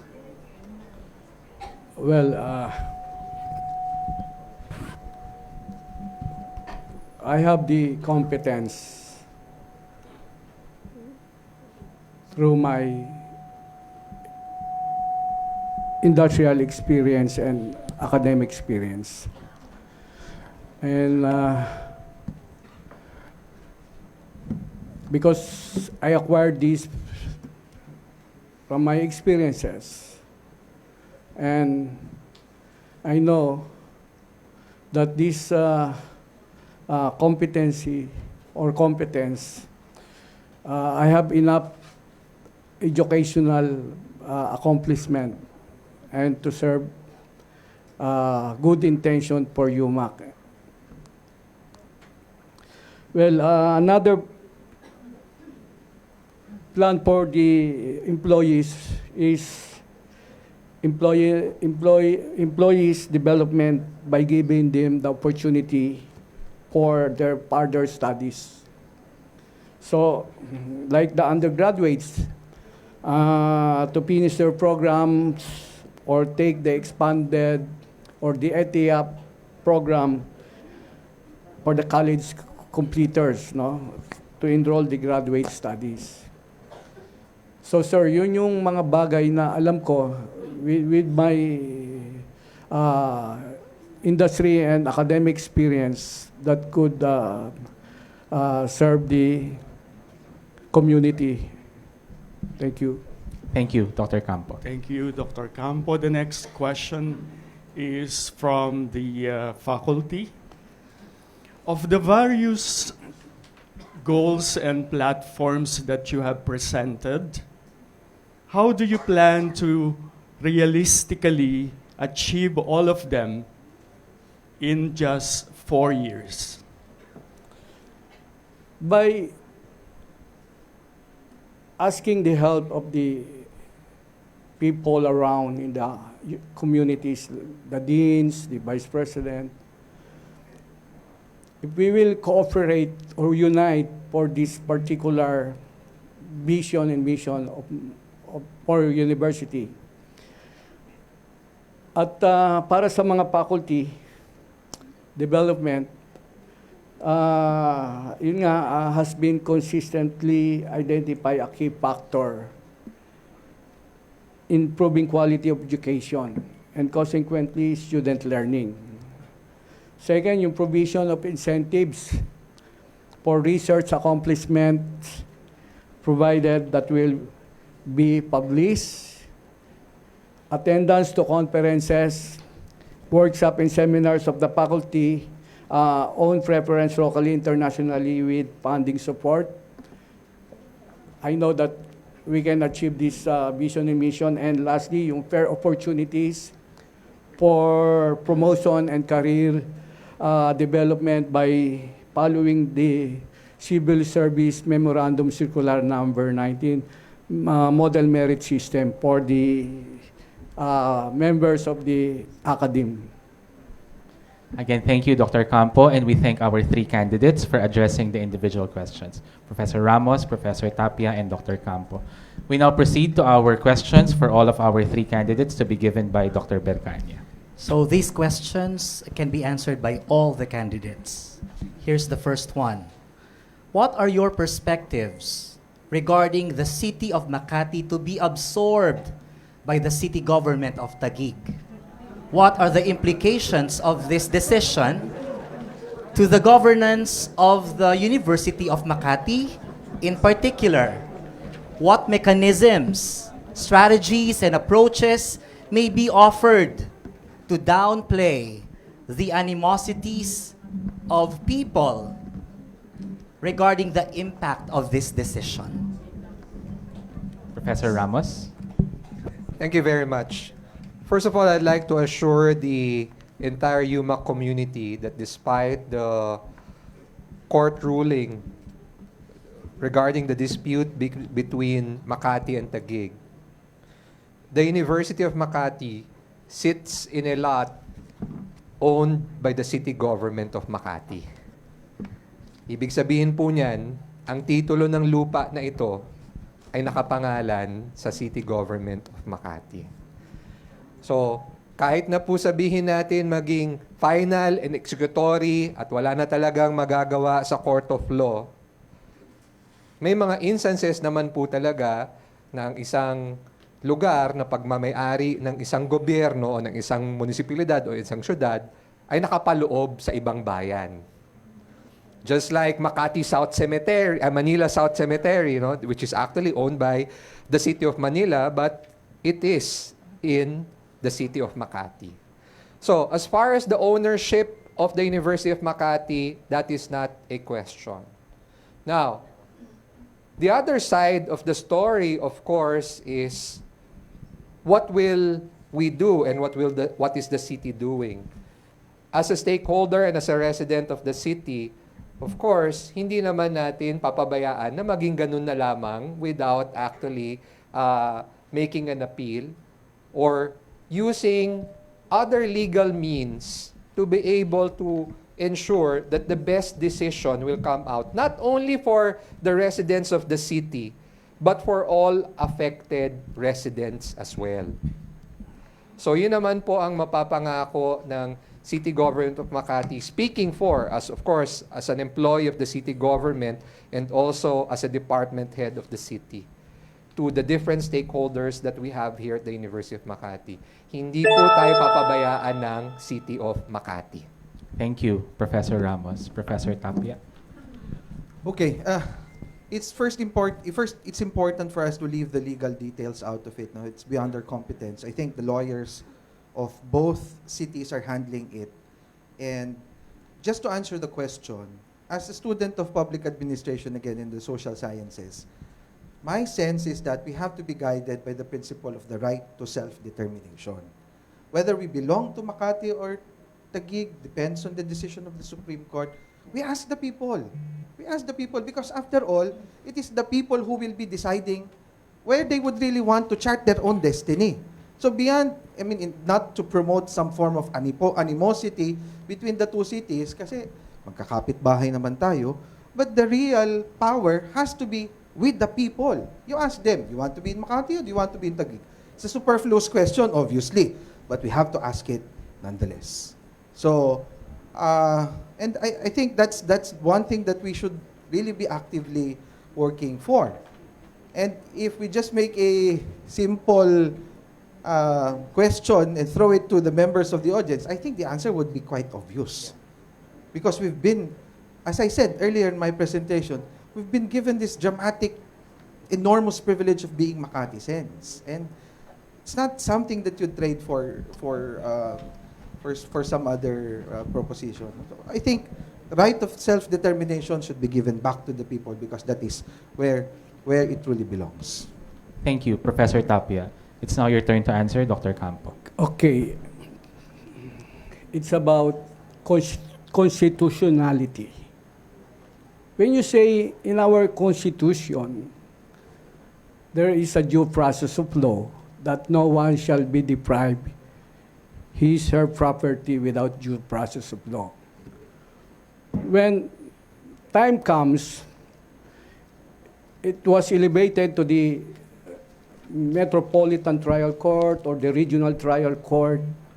There is a due process, and being the members or a law degree, I will not accept the consequence that Taguig will claim the portion of the Makati.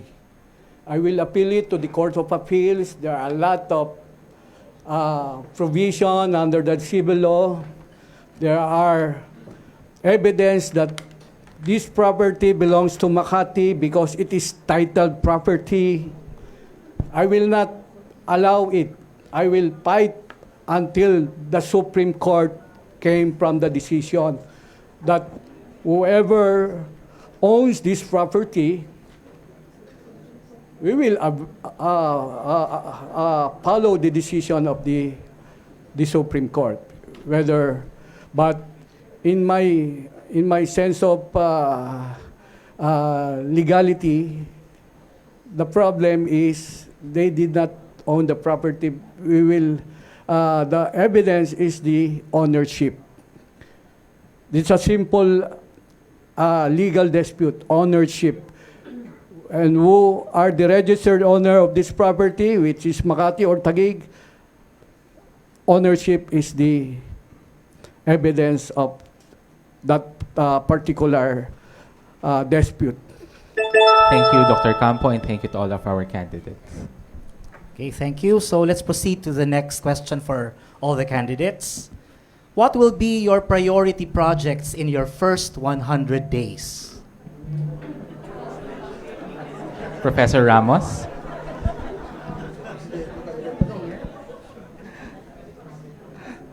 Actually, the question would be very difficult for me to answer. Why? Because I've been appointed the OIC president since 2021. And since my term as OIC president, the projects that we have already initiated in the management is geared towards really the advancement of our faculty and our employees. During my 2 years as OIC, we have already made personnel movement, promotion, and regularization of more than 300 employees in the university. That in itself speaks a lot about the things that I have been doing, the management has been doing, and we will continue to do to look for the welfare and advancement of our employees. Now, in terms of our studentry, we continue to be a very good and top-performing school. We've had our winning victories. During my 2 years as the OIC president, we've recorded several board top-notchers, 100% passing in the board examinations, and just recently, an 89% passing in the recent bar examinations. So academic excellence is something that we will continue under my leadership if given the opportunity to still continue to serve as president of the University of Makati. And thirdly is, just like what I said in my presentation, really redefining the role of UMak, not just catering to the students of the University of Makati and its different stakeholders, but for the entire country as a whole. Salamat po. Thank you, Dr. Ramos. Professor Tapia. Thank you, Dean AJ. In the university, we work out on the basis of a plan, which is already in existence. But I think, and we've been privileged to have been given such wonderful and excellent directors, one of whom is emceeing today. And so we were able to plot the course of the university already. But if given the opportunity to lead, the first thing that I will be doing would be to launch an active attempt to converse with as many of the stakeholders in the university as possible. The university is changing. I came here 24 years ago, batang-bata pa. Now, hindi na masyadong bata. And about 50 pounds ago.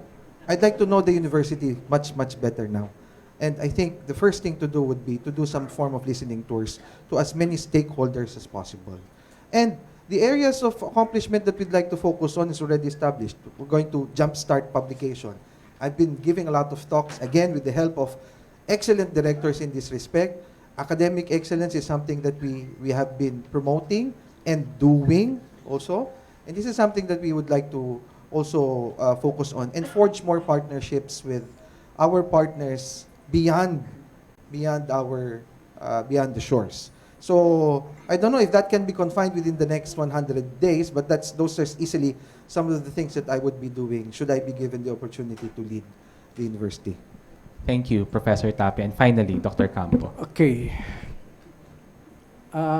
In my first 100 days, I will review the academic manual and administrative manual. Maybe that's one of my priorities that we need more to improve what's within the academic manual and administrative manual. Catalyze also the impact for social development, economic growth, and safe environment within our community. So yun po yung aking nakikita. So I will formulate and implement the customized techno transfer policy of the university in that 100 days.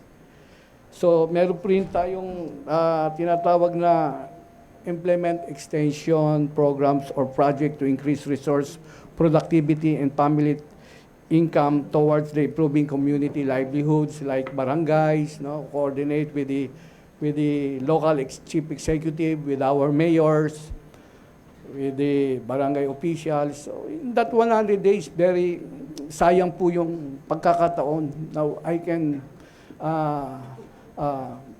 catalyze the social development of our communities and as well as the City of Makati or the UMak. The simple answer po lang, alam ko nakikita in that 100 days. Wag natin sayangin yung 100 days na wala po tayong gagawin. Thank you, Dr. Campo. We have one more question from Director De Los. Yes. There's one faculty who asked this, and all three of you adhere to the importance of research, especially for World University ranking. And the faculty is asking about your H index as a scholar. What is your H index? Or your value in terms of cumulative research outputs and performance. However, I will restate it by asking, what is your most recent published research? The one that you wrote or co-wrote, and in what journal, and where is this, or when is this published? And what do you think is its impact to the academe and or the community? Thank you. This time, we would have Dr. Campo to answer first. Okay. I have many research. I done this in Malabon, also in international organizations, like during the pandemic. So I presented a lot of research in international community, in academic community. One is the advancement of the during COVID-19 pandemic for the faculty that should be provided by gadgets, like even the students needs for the technology. Yun ang isa sa mga ipasa ko during my term at Parañaque City College. And it was granted by our city mayor. They provided the technology and among the faculty and the students.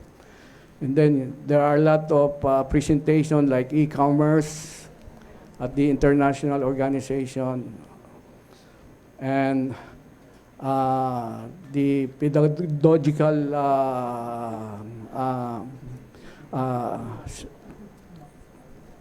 research, even in the embracing the culture in another local research organization.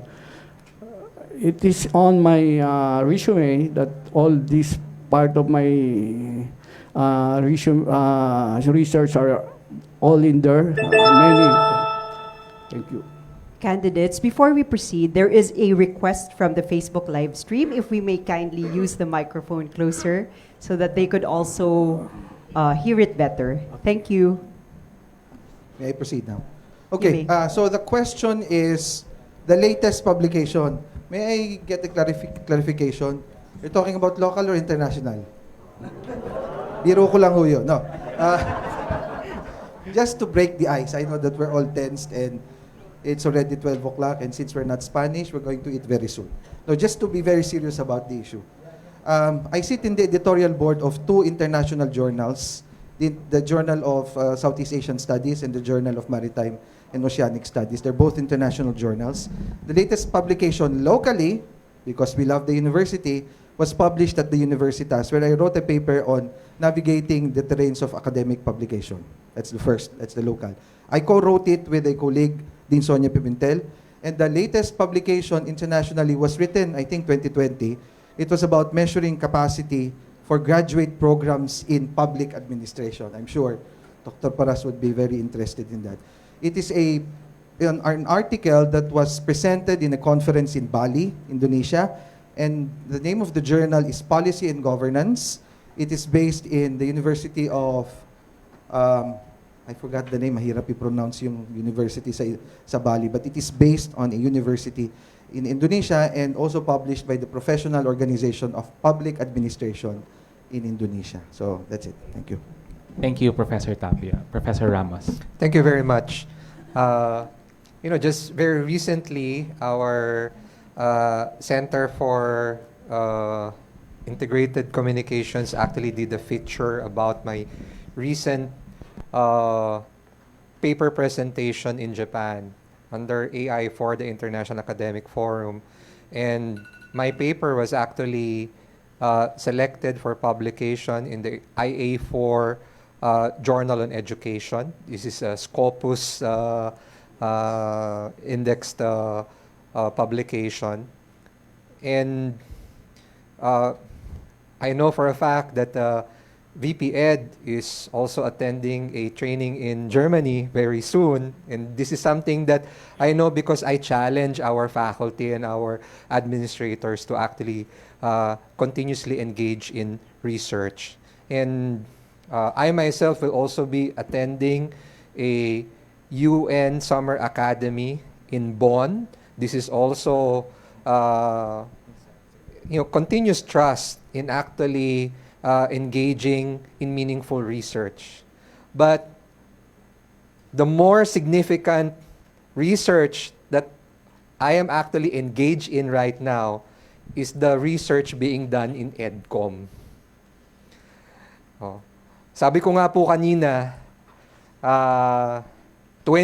more than 20 years ago. And the work that we are doing right now cuts across various issues and challenges that is facing education right now.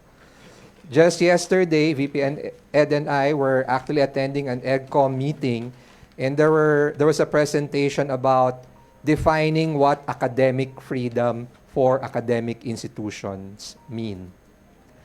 And being part of the Committee on Higher Education and Teacher Training and Development, one of my roles actually there is to make significant contribution and input on the different issues besieging our education.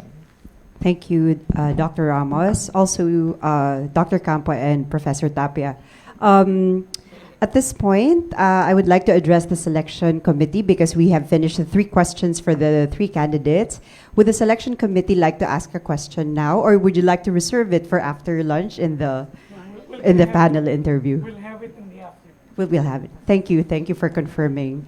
So on that note, thanking also once again Professor De Los Santos and Dr. Bergania for doing the screening of the questions and for helping us with this open forum. At this point, we could say that the open forum is closed, and we would like to show our appreciation, of course. You may now already to the 3 show your candidates. appreciation to our candidates. Thank you very much. Thank you. So they may stay or they may go. But as the open forum is closed, we also would like to close the program for the day. And to help us with that, I would like to call our University Secretary, Professor Maria Faye Nanette Cariaga, to help me with that. Help us with that. Let's give her a round of applause. Round of applause.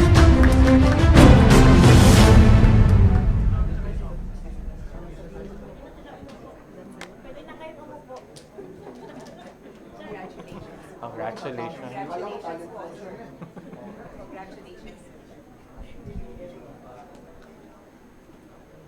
Maaari po bang gumamit din ng podium? Ayan. Kumusta po kayo? Kumusta pa po kayo? Okay, so mabuti, thumbs up po. Very reflective, a very exciting afternoon na po, no, sa ating lahat. So, from the abundance of the heart, the mouth speaks. So, pasalamatan po muna natin, of course, ang ating 3 magigiting na presidentiables. Masigabong palakpakan po, please. Dr. Reynaldo A. Campo, Senior Admin Assistant for City Government of Parañaque. Professor Elixir C. Ramos, OIC President, Vice President for Academic Affairs. Professor Ederson D.T. Tapia, Vice President for Planning and Research at the University of Makati. Again, masigabong palakpakan po sa kanilang tatlo.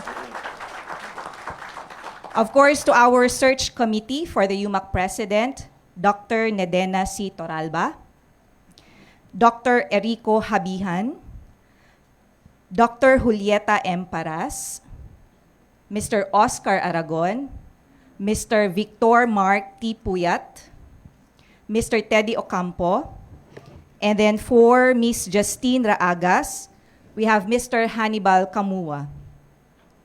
To the Board of Regents, of course, led by Honorable Marlene Abigail S. Binay. To the UDD, community leaders, religious leaders, industry partners, to the Management Committee, heads of colleges, institutes, and offices sa atin pong beloved university, student representatives, parents, and the entire University of Makati community. Palakpakan din po natin ang bawat isa. And of course, to the SCP Secretariat, led by, of course, Attorney Jewel Bulos and Ma'am Juvie Hermosura. Palakpakan po natin. Having closely listened to our presidentiables, ito po, personal reflection ko, sasama ko, i-share ko sa inyo. Having closely listened to our presidentiables, the University of Makati is definitely gearing towards sustainability. I hope you will agree with me. The university is gearing towards sustainability. As a department of the city, and at the same time, as a university. Sustainable leadership, this is the Google definition, technical definition, is that which drives solutions for environmental, social, and economic challenges in the world. Recognizes leadership as a process of influence and breaks down silos to combine efforts towards change and transformation. Forbes.com would emphasize the environment, social, and governance framework. Or some literatures would also regard it as leadership that focuses on people, planet, and profit. Although yung last po, it's not really that very critical for us as a local university of the city of Makati. Borrowing from the National Research Council of the Philippines, VUCAD-2, during their recently held Congress, when we say sustainability, this would also denote having visionary, understandable, clear, agile, digital, and diverse. VUCAD, D to the second power. Square. Okay. So we came here, actually, to be a part of UMak's history. First ever search for the next university president. And at the same time, we were eager to find out who are these three highly dignified and qualified presidentiables. Tama po ba? Yes. We wanted to witness how prepared they are as a whole package. Kung gaano po sila kahanda sa posisyon na gusto nilang pangatawanan at isabuhay. The main point for us, actually, kung pumunta po tayo dito para makita kung gaano sila kahanda, point of reflection for all of us, are we all ready? Are we ready? Sustainable leadership towards authentic, positive influence, change, and transformation for the university, for the city, the country, and the globe. Lahat po sila, ito ang pinatutunguhan. So, are we ready? The main point of reflection for us, UMak community. Specifically, are we ready to be on board on UMak's journey to sustainability? Are we ready to contribute actively and positively along the way? Are we ready to collaborate, break down silos, and fully embrace systems thinking? Na-emphasize po yan ng tatlong presidentiables. And are we ready to become a sustainable learning organization?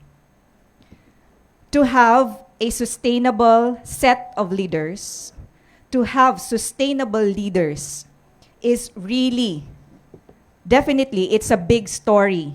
It's monumental for our beloved university. And to have a sustainable team and sub-teams forging stories, not just making stories, but forging stories with sustainable leaders would shape futures. Definitely, this would shape futures and make the community of great, brave herons soar really, really very high. Higher than the usual that we have done. So, ready na po ba tayo? That is, I think, a very big question for all of us. So once again, a very reflective and a very exciting afternoon po sa ating lahat. God bless UMak. God bless us all, and God bless the city of Makati and our country. Thank you po. Thank you so much to our University Secretary, Professor Maria Faye Nanette M. Cariaga. Thank you po. Right. Director Camille. Correct. At this point, we would like to acknowledge that there were a lot of other questions that, due to time constraints, could not be addressed by the three candidates. What we will do is to forward this to the selection committee, as this might help them also in the second interview portion after lunch. So I would say, Dean AJ, your heart is full. Our minds are full. Our minds are full. It's our stomach our that's stomach. empty. And on that note, right, we would like to formally end the public forum. We thank everyone for joining us again, both in person and live. A lot of takeaways and thoughts to think about. Congratulations to all the candidates for presenting their mission, vision, and goals, and to everyone. Thank you for taking part of this historic event of our University of Makati. So we can have our photo opportunity with the our audience. All right. So do please stay where you are seated, and our good CIC will do the Gen Z selfie.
Thank you everyone once again. Have a good lunch po.